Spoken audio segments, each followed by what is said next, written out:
When the shiny Eevee met the girl, he couldn't yet think.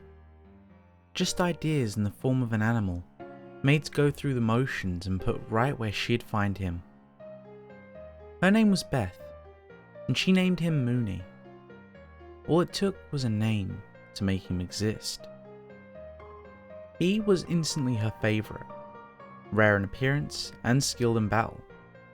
She valued him even over her starter or any other Pokemon that she'd ever caught.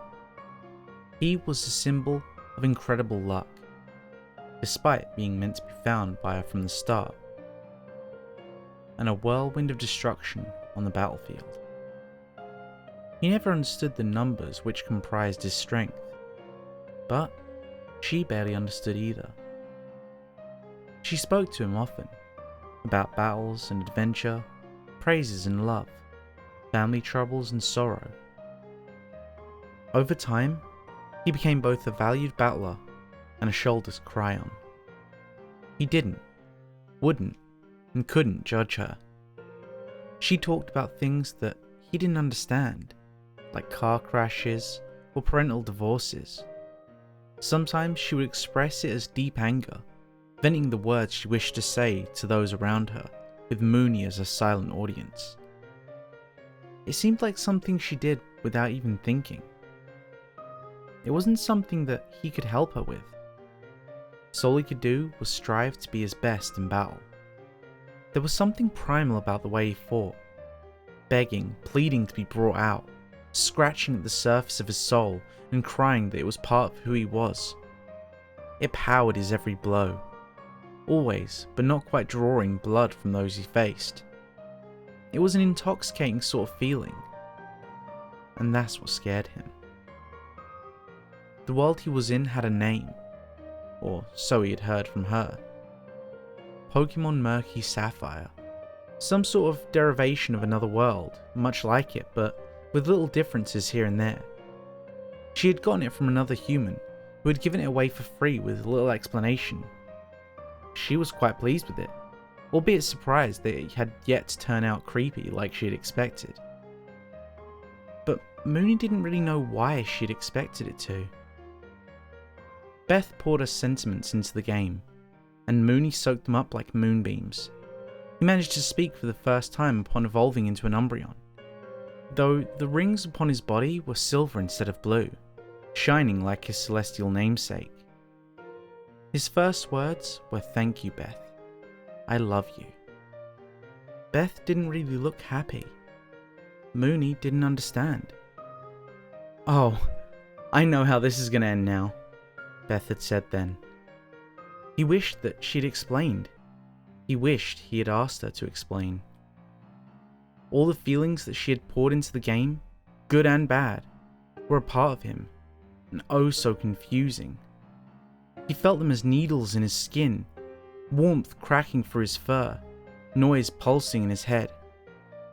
He wondered if all Pokemon felt this way. Once, he asked a Shiftry that he was up against. It stared right through him, blank-eyed.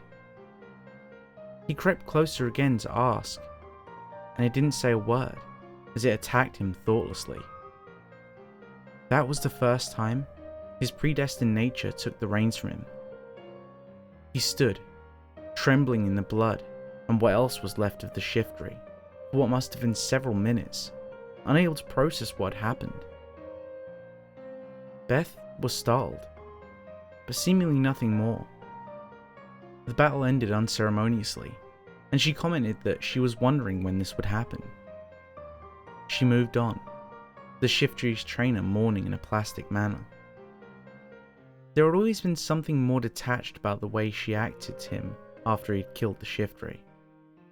She wouldn't share parts of her life anymore, or talk to him in the same way she used to. Mooney feared that she hated him now.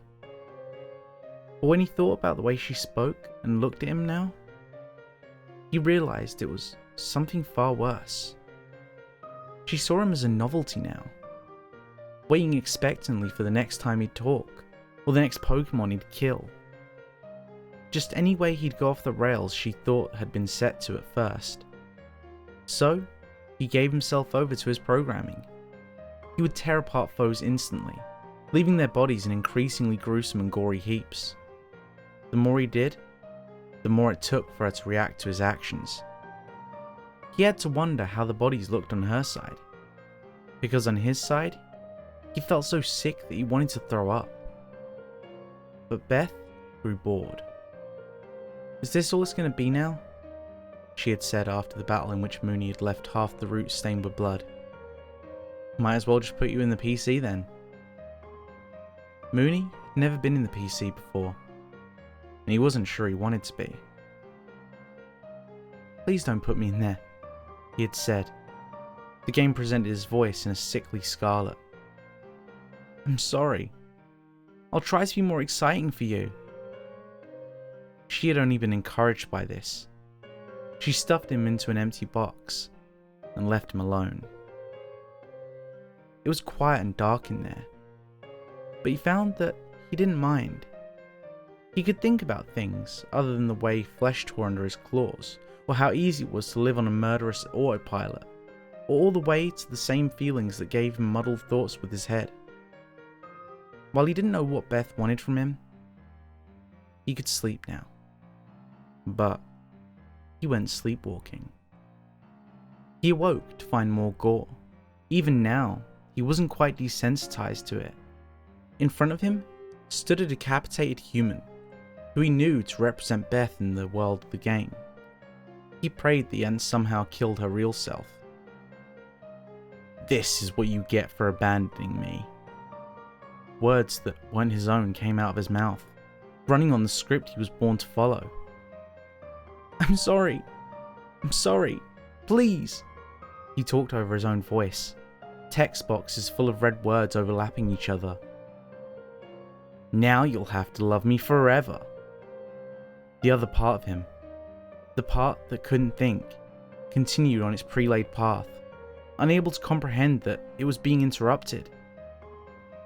"That's the world talking, not me," he tried to clarify over himself. In a way, it both was and wasn't true, as he was a piece of the game. The text garbled together into something nobody could hope to read, least of all Beth. The figurative curtain closed as the screen faded to black, Mooney still begging to be heard as the story ended. He was left alone in the black. It was like the box, but it felt colder in a way that he couldn't describe. He couldn't bring himself to sleep. He wondered what tale his life, the version where he didn't truly think, before Beth talking to him like he was real almost made it true, at least to his own mind, was supposed to tell. He wondered if he was the villain of a horror meant to illustrate cruelty on a level that his mind couldn't understand. He wondered why someone would have created him for a story like that. And most of all, he wondered if there were any others like him. The save was wiped, and with it, so was Mooney. Thank you for sticking around to the end. If you enjoyed today's story, don't forget to leave a like. And if you want to hear more stories like it, don't forget to subscribe and click that bell icon. That way you'll never miss a story. Oh, and if you haven't already, don't forget to follow me on Twitter so you can keep up with the latest goings on the channel.